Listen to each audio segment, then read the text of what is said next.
है। तो मैं यह कर रहा था मेरे भाई, अल उलमा वरसतुल अंबिया का मतबल बता रहा था मैं, पंजाबी में मतलब को क्या कहते हैं, मतबल बता रहा था मैं आपको।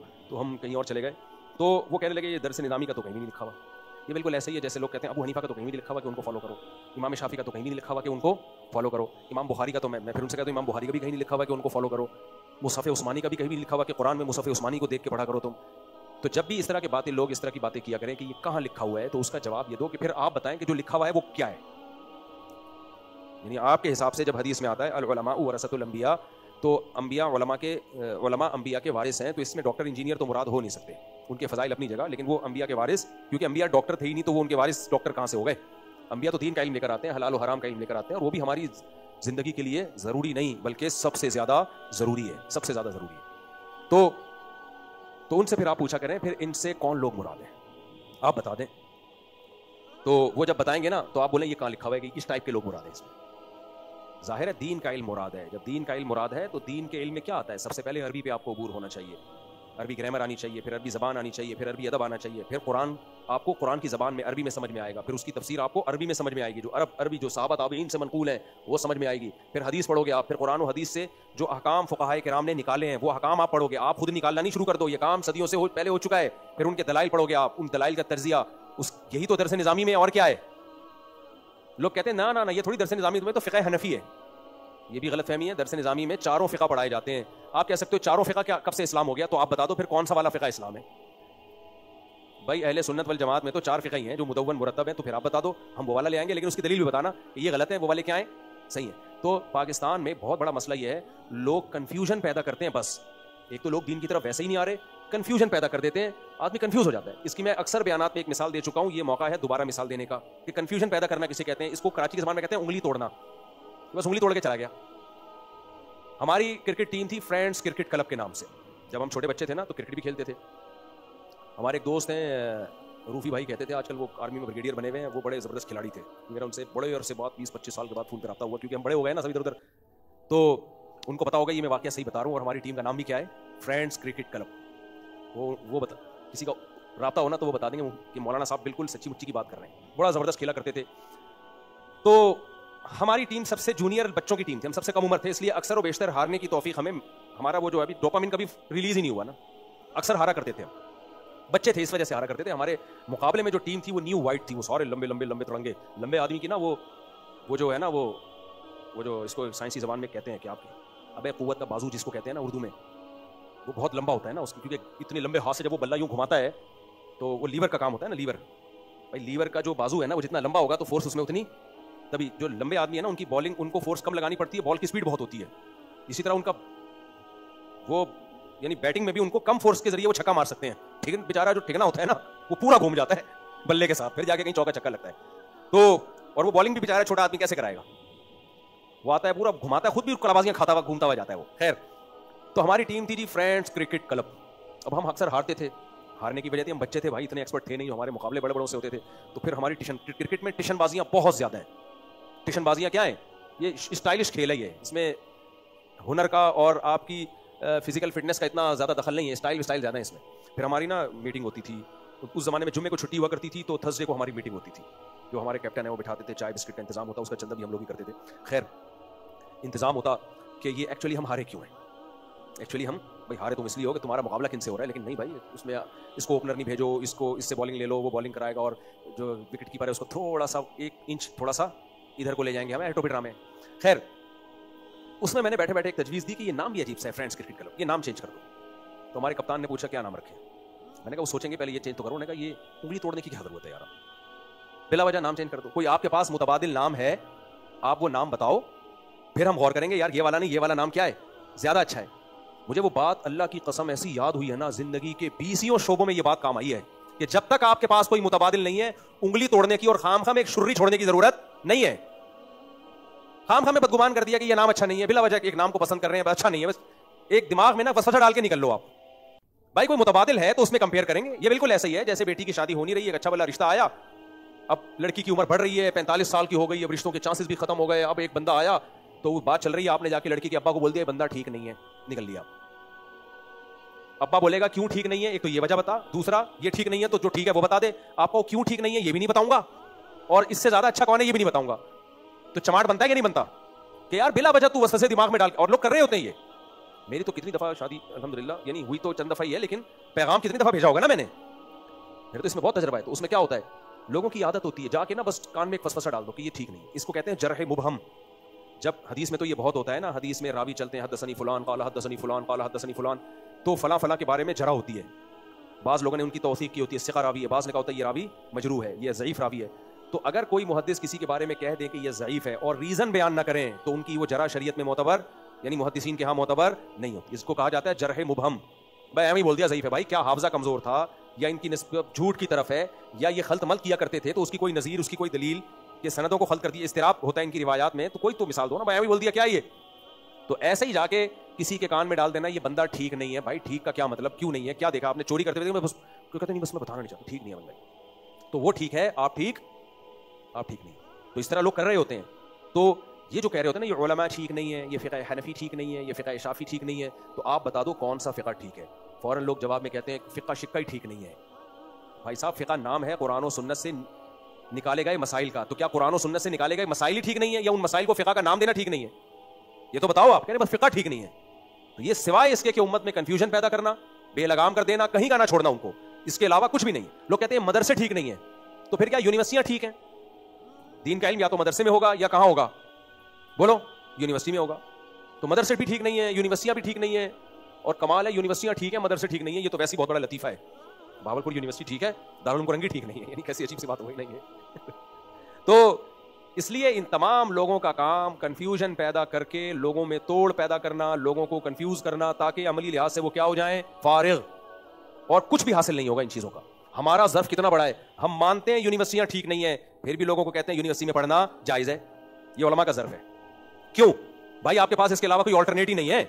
या तो हम इस्लामी यूनिवर्सिटियां बनाएं, जैसे जामिया रशीद ने अभी एक बना ली गजाली यूनिवर्सिटी, ऐसा जाल बिछ जाए, फिर हम लोगों को कहेंगे भाई फला यूनिवर्सिटी में पढ़ना जायज नहीं है, फला में पढ़ना क्या है, लाजिम है, क्योंकि इल्म वो भी वहीं मिल रहा है, वो इल्म भी वहां मिल रहा है, लेकिन उसको अच्छे माहौल में मिल रहा है, बुरे माहौल में मिल रहा है। लेकिन जब तक ऐसी नहीं है तो हम कभी नहीं ऐसे उंगली तोड़ के निकल जाते कि यूनिवर्सिटी में पढ़ाना हराम, स्कूल में पढ़ाना हराम। लोग कहेंगे फिर आप कोई स्कूल खोल लो भाई, हमारा अपना भी स्कूल नहीं है। तो उलमा ये काम नहीं कर रहे होते। ये सेकुलर लिबरल लोग सुबह शाम ये दरस निज़ामी ठीक नहीं, ये मदारिस ठीक नहीं, इसका मतलब तुम दीन को ही ठीक नहीं समझते, लेकिन लेबल तुमने अच्छा लगाया हुआ है, लेबल तुमने इस्लाम के खिलाफ हो तुम असल में, लेबल तुमने ये लगा दिया कि मौलाना ठीक नहीं, उलमा ठीक नहीं, मदरसे ठीक नहीं। तो मकसद ये है कि जब ये सब चीज़ें ख़त्म तो ख़त्म। अच्छा, हम जब कहते हैं कि इतनी खिदमत हमारे अकाबिर ने हिंदुस्तान में दीन की कहते हैं कहाँ खिदमत की, तो फिर किसने की है? कोई मुतबादिल ले आओ आप, सही है ना। हिंदुस्तान में इस्लाम बचा हुआ है या नहीं है? हिंदुस्तान, पाकिस्तान, बांग्लादेश बचा हुआ है कि नहीं है? मस्जिदें आबाद हैं या नहीं है? ठीक है, बहुत कुछ गड़बड़ भी हुई, बहुत कुछ खराबियां भी हुई, बहुत कुछ पॉजिटिव भी तो है। कितनी मस्जिदें भरी हुई होती हैं, जुम्मे के दिन लोग पूरे पूरे महीने के रोजे रख रहे होते हैं कि नहीं रख रहे होते? ये क्या अमेरिका ने इनको मोटिवेट किया है?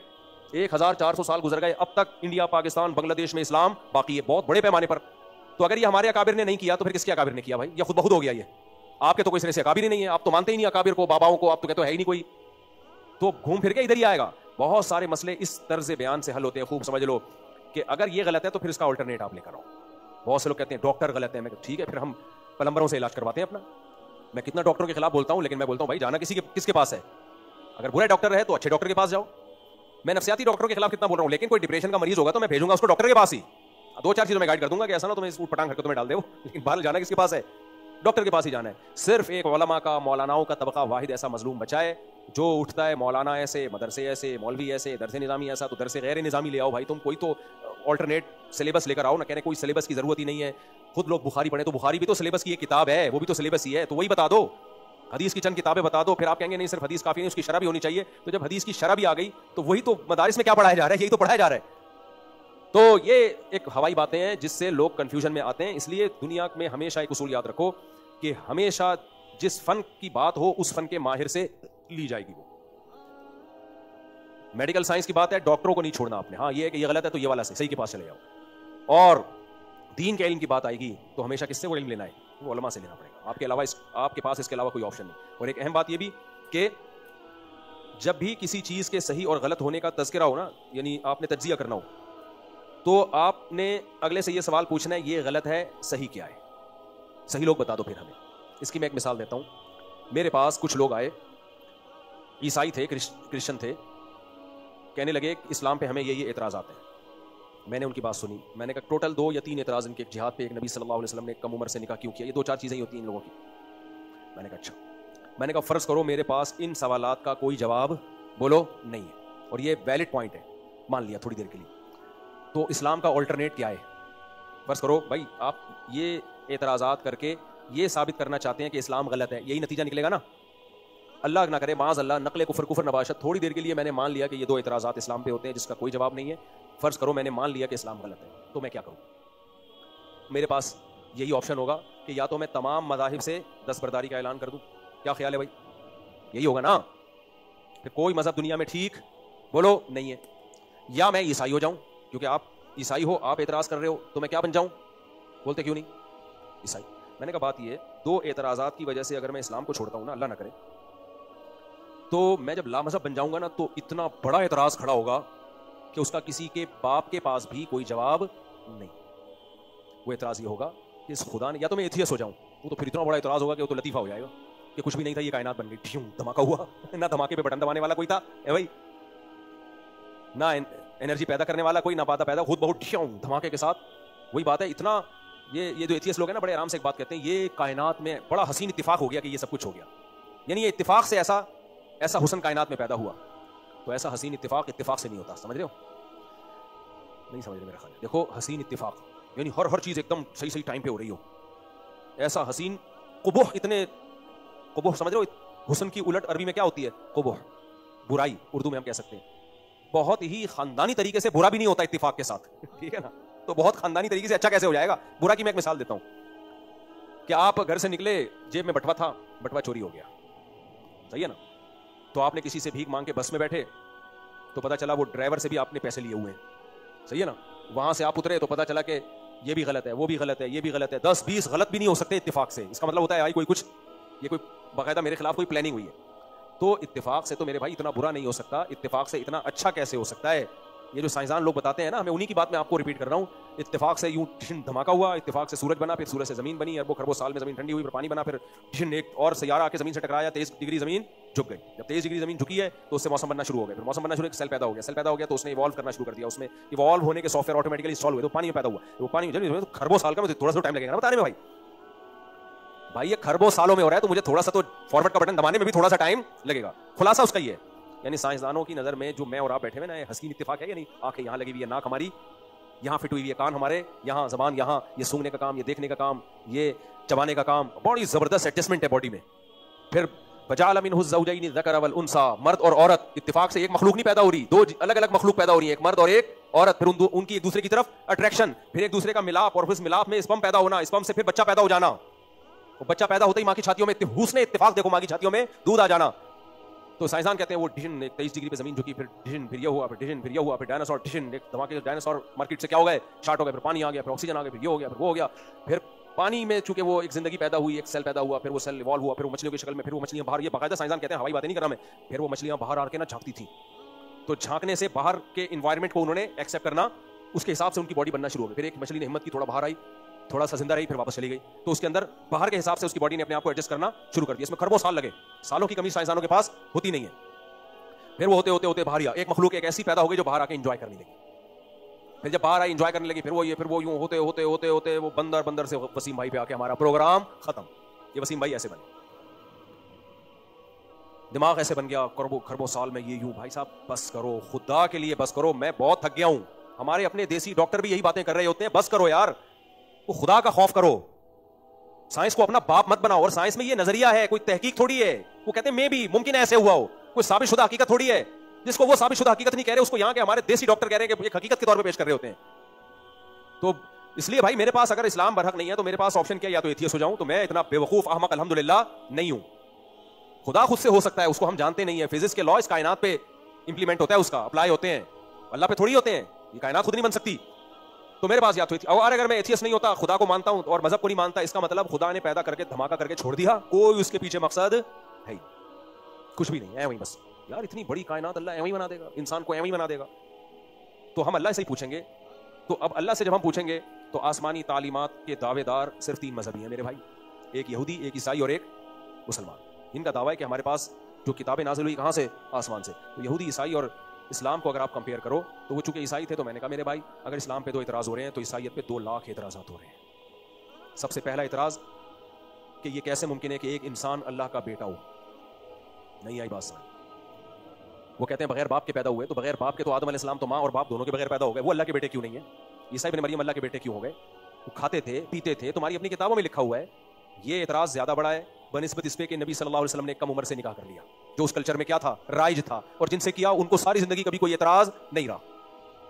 मुद्दईसुस गवाचुस वाला हिसाब चल रहा है मार्केट में। ये बिल्कुल ऐसे ही है जैसे मैंने जब तो मैंने कहा जिनसे हुई है उनको एतराज हो रही है, तो एक तरह की तकलीफ हो रही है भाई साहब। मेरी शादी हुई थी ना, कुंवारी में भी हो गई थी ना खातून, जो मेरी वाइफ थी वो, तो लोग कह रहे हैं आप, अब मैं क्या ज्यादा डिटेल में नहीं आना चाहता। तो मैंने कहा उनको होना चाहिए था कि मैं मैरिड हूं और मेरे बच्चे भी हैं, तो क्यों, तो वो जब उनको नहीं है तो आपको मसला क्या हो रहा है आपके साथ? तो यही एतराज नबी सल्लल्लाहु अलैहि वसल्लम पे करते हैं, इतनी कम उम्र से निकाह कर लिया। भाई जब जिनसे किया ना उनको एतराज, ना उनके वालिद को एतराज। आप कह सकते हो वो तो बच्ची थी, तो क्या बाद में बड़ी नहीं हुई? वो बाद में बड़ी भी तो हुई है, उस वक्त भी कोई एतराज नहीं हुआ, कोई एक जुमला उनकी जबान से ऐसा नहीं निकला, बल्कि उस निकाह पे फख्र करती रही सारी जिंदगी। फिर नबी ने गुर्बत में उनको इख्तियार भी दिया कि चाहो तो अलहदगी ले लो, कहा कि नहीं, अफी का उशाविर, आपसे अलहदगी का तो सोच भी नहीं सकती। फिर भी अगर आपके समझ में मैंने कहा एतराज नहीं आ रहा तो कोई बात नहीं, लेकिन ये एतराज बहुत बड़ा है कि ईसा इब्न मरियम खाते भी थे पीते भी थे, एक तरफ आप कहते हैं उनकी मौत भी वाक़ई हो गई और वो अल्लाह के बेटे भी थे। इट इजंट पॉसिबल, ये हमारी खोपड़ी में नहीं आ सकता। हमारे हज़रत मुफ़ती रशीद साहब सफर करते थे ट्रेन में, तो एक पादरी बैठे हुए थे सामने, तो वो बहस हो गई ना। उसने जब देखा कि हज़रत की इतनी बड़ी दाढ़ी है, उन्होंने कहा मौलाना साहब में गपशप हो गई, तो हज़रत ने फिर सवाल किया कि भाई कि ये तीन एक भी और एक तीन भी कैसे हो सकते हैं, यानी ये लोग कहते हैं कि खुदा एक है, तो फिर हज़रत मरियम को उलूहियत में क्यों शरीक किया? हज़रत ईसा इब्न मरियम को कहने वो बड़ा पेचीदा फ़लसफ़ा ईसाईयत में ना कि तीन एक और एक तीन का। हज़रत ने फरमाया भाई ये कैसे आप हैं, तीन एक नहीं हो सकते, एक तीन नहीं हो सकते। उन्होंने कहा मैंने किताब लिखी है वो आप पढ़े। हज़रत फरमाया जो किताब का मुसन्निफ नहीं समझा पा रहा, सामने बैठा हुआ, तो किताब कैसे समझाएगी? है भाई, तो सामने किताब का मुसन्निफ बैठा हुआ नहीं समझा पा रहा, तो ये एक उक़्दा है। फिर उसके अलावा और 20 एतराज़ात होते हैं कि ईसा अलैहिस्सलाम की तालीमात महफूज क्यों नहीं है। अगर ये दीन उस वक्त तो यकीनन बरहक था, आज भी अगर बरहक होता तो अल्लाह उन तालीमात को महफूज करता। बाइबल के 20 नुस्खे क्यों हैं, उनमें इतना टकराव क्यों है, फिर उसमें अजीब व गरीब बातें क्यों लिखी? बहरहाल वो एक अलग टॉपिक है।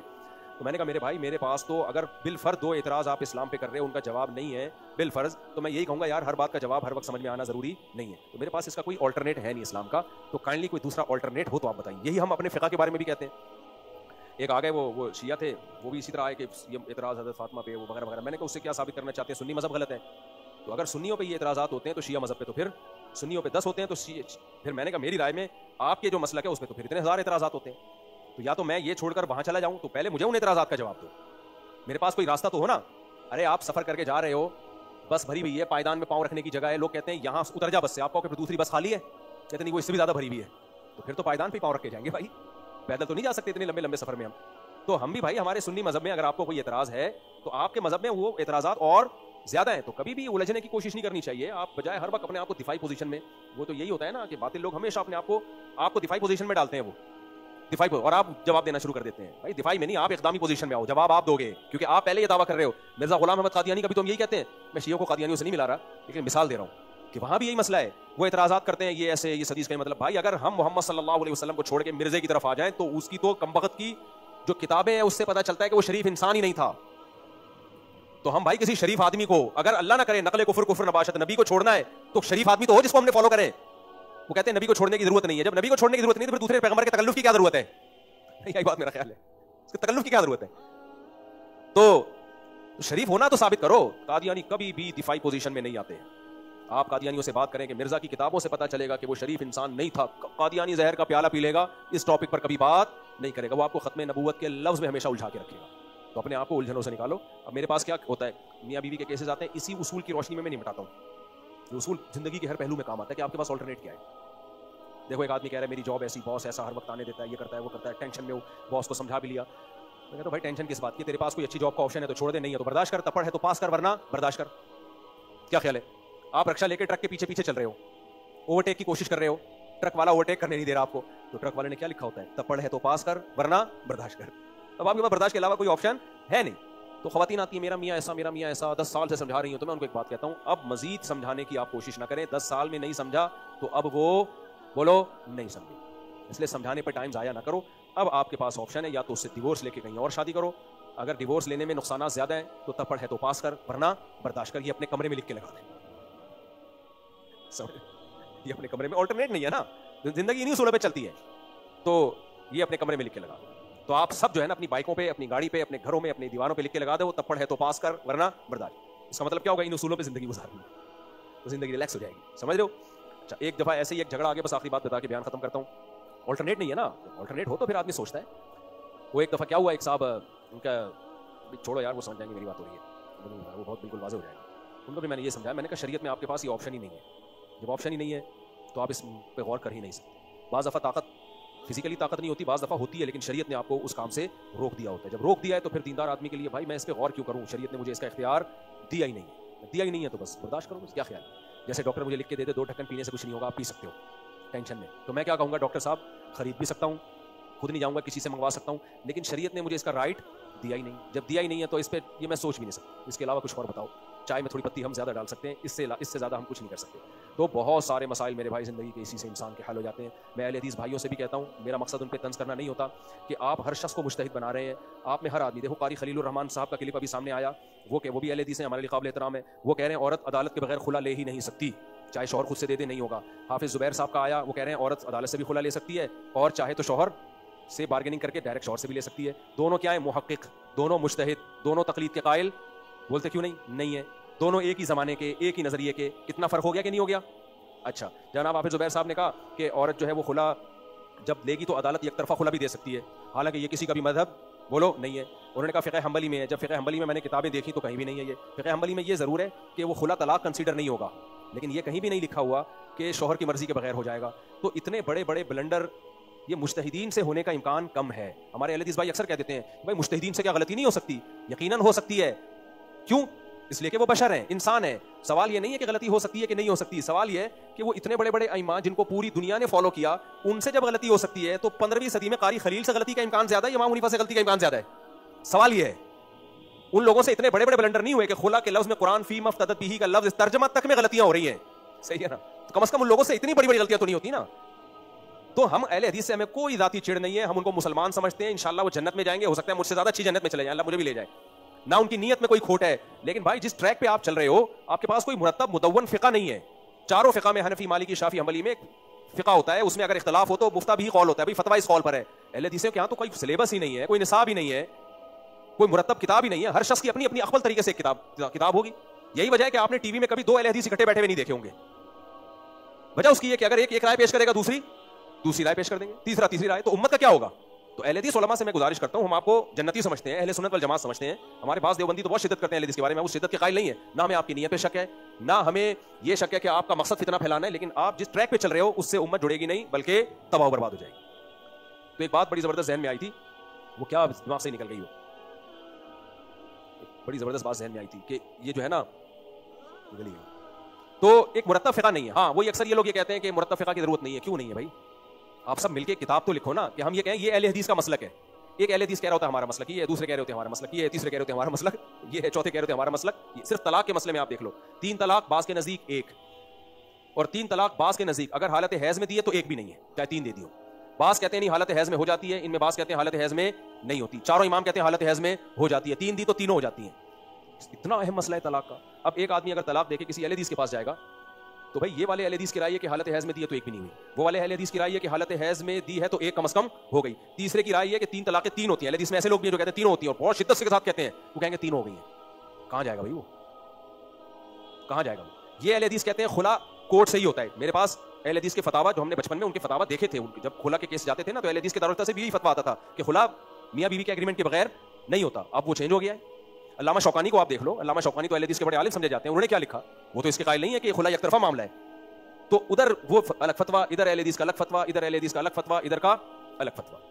वजह क्या है भाई, मुरत्तब निसाब नहीं है तो हर शख्स मुज्तहिद है। हाँ, जो बात मेरे जहन में थी वो ये कि अगर कोई अहले हदीस में कोई आलिम ये समझता है कि मैं खुद रिसर्च कर चुका हूँ, मुहक्किक बन चुका हूँ, तो ना करे वो इमाम हनीफा की तकलीद, ना करे वो इमाम शाफी की तकलीद, किसी फ़िक़्ह की तकलीद ना करे।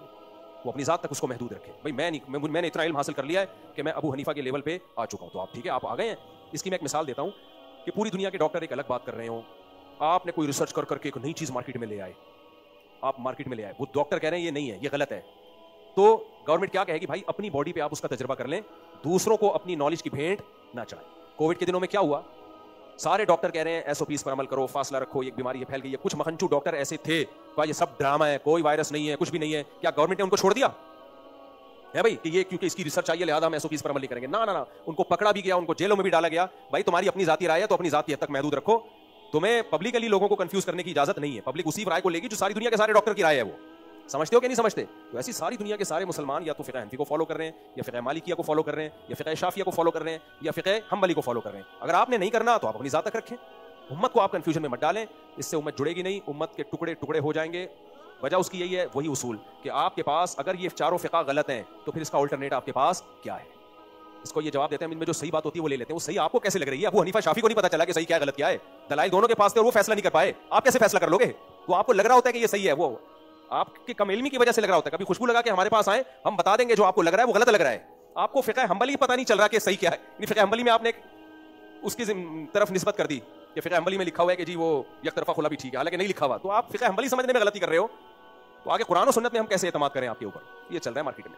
तो ये अल्टरनेट वाला उसूल याद रहेगा भाई। मैं छोड़ दूंगा तो मुझे कोई अल्टरनेट तो दिखाओ जिसमें सारे मसाइलों की ऐसी मुदव्वन किताब हो। जब तक अल्टरनेट नहीं लेकर आते तो फ्रेंड्स क्रिकेट क्लब ही नाम रहेगा। समझ रहे हो? इसका नाम क्या रहेगा? हाँ, फ्रेंड्स क्रिकेट। अल्लाह ताला समझने की अमल की तौफीक अता फरमाए। अच्छा, एक बात याद रखें, जो मैंने नफ्सियाती डॉक्टरों के बारे में कहा ना, उस खातून को ऐसा उल्टा मशवरा दे दिया, तो ज़रूरी नहीं कि सारे डॉक्टर ऐसे ही होते हो। ऐसा ना हो कि वो कोई हो सकता है वो एक ही डॉक्टर हो, ऐसा ना लाए। लेकिन बाज़ दफ़ा ये बहरहाल कंप्लेंट आ जाती है कि डॉक्टर ऐसे उल्टे काम का भी मशवरा दे देते हैं। मेरा भांजा 1.5 साल का है जिसका नाम अब्दुल्ला है। पिछले 6 महीनों से हर महीने इसका सीना ख़राब रहता है, पसलियाँ चलना शुरू हो जाती हैं, इसलिए हर महीने इलाज करवाना पड़ता है। मुझे किसी ने मशवरा दिया कि इसका नाम तब्दील कर लो। क्या नाम है भाई? अब्दुल्ला। इतना अच्छा नाम है, कोई ज़रूरत नहीं चेंज करने की। किसी बहन, देखो जब एक दफ़ा वहम के मरज़ में आ गया ना आदमी, बगैर दलील के कभी भी किसी चीज़ पे यकीन ना करो, क्योंकि अगर आपने ऐसा करना शुरू कर दिया तो तवहुमात की दुनिया इतनी वसी है कि आप सारी ज़िंदगी स्ट्रेस में ही रहोगे। ये बड़े बड़े लोग होते हैं ना, आप जिनको समझ रहे होते हो, बड़े फेमस, इनमें भी कोई ना कोई वहम होता है। एक बहुत फेमस आदमी है, उसको ये वहम है कि ये 300 यानी 13 का अदद मनहूस है। अब उस बेस पे वो बहुत सारे काम करता है, 13 का अदद ही नहीं आने दे रहा होता। लाइन में 13वें नंबर पे नहीं खड़ा होगा और लिफ्ट में 13वें नंबर पे नहीं जाए, बिला वजह अपने लिए अजाब खड़ा कर दिया। तो इसलिए कभी भी दुनिया में बगैर दलील के, दलील या तो अकली होती है, अकल से पता चले, या नकल। नकल का मतलब कुरान और सुन्नत से साबित हो किसी चीज़ का नुकसानदेह होना। जैसे अब साइंटिफिकली तो ये बात साबित नहीं है कि नज़र लगती है, लेकिन कुरान और सुन्नत से बहरहाल ये बात साबित है। तो अब नज़र में इंसान एहतियात करे, बहुत एक्सट्रीम लेवल पे ना जाए। एहतियात ये कि भाई अगर आप गरीब थे, अचानक पैसा आ गया आपके पास बहुत ज़्यादा, तो वो उस दौलत की एकदम नुमाइश लोगों के सामने ना करें, उसमें खतरा होता है नज़र ना लग जाए। जो है कोई ऐसा एकदम बहुत ही कोई ऐसा अचंभे का काम हो गया, नज़र उस चीज़ पे नहीं लगती जो लोग उसके यूज्ड टू हो जाते हैं, देख देख के आदी हो जाते हैं। जैसे फनकार अदाकार लोग जो होते हैं ना, बड़े हैंडसम स्मार्ट खूबसूरत हीरोइन, इनको नज़र नहीं लगती। तो ये मुल्हिद लोग कहते हैं अगर नज़र बरहक होती तो ये इतने खूबसूरत होते हैं, इनको नज़र क्यों नहीं लगती? भाई उनकी खूबसूरती पूरी दुनिया में मशहूर है, तो मशहूर चीज़ों को नज़र लगती नहीं है। नज़र का मतलब तो अचंभे की चीज़ ना, अचानक आप किसी चीज़ पर मुत्तले हुए, तो बहुत एकदम हैरानगी वाली चीज़। तो मालदारों को नज़र नहीं लगती। कोई गरीब अचानक नोट छापने की मशीन आ गई उसके पास, साइकिल से एकदम लैंड क्रूजर पे आ गया, उसको नज़र लगने का खतरा होता है। आपकी एक भी नहीं हो रही थी, अचानक 4 हो गई, और चारों को लेके आप दावत में पहुंचे हुए हो, खवातीन मिल रही हैं, लोग कह रहे हैं यार 4 बीवियां, वाह भाई तो खतरा है नज़र लगने की। तो इसलिए पहले एक, फिर तो बहरहाल तो अब ये है, नज़र का भी हदीस से साबित है। बहरहाल कुर्बानी के जानवर होते हैं ना, बास बहुत ताकतवर जानवर, महल्ले में ऐसा कोई आया ही नहीं होता। हमने बहुत दफ़ा देखा है ऐसे ऐसे जानवर आते हैं, अचानक ठक नज़र लगी तो गिर गया।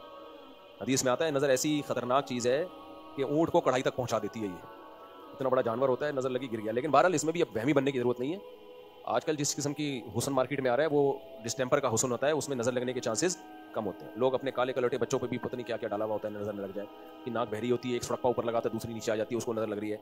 बहुत ही कोई खूबसूरत हसीन बच्चा आपके यहाँ पैदा हो गया, और जो इस तरह के आमतौर पर होते ही नहीं है, तो फिर उसको ज़रा थोड़ा सा इंसान एहतियात कर ले लोगों के सामने ले जाने में, तो बस इसे, वरना वहम की बीमारी फिर पैदा हो जाती है, वो बहुत खतरनाक है। तो ये भी है ना, बच्चे का नाम अब्दुल्ला, इतना प्यारा नाम है, उसका नाम अगर होता कोई अजीब सा होता, बहुत ही अजीब, तो हम कहते शायद वैसे पसलियों का नाम से कोई ताल्लुक है नहीं।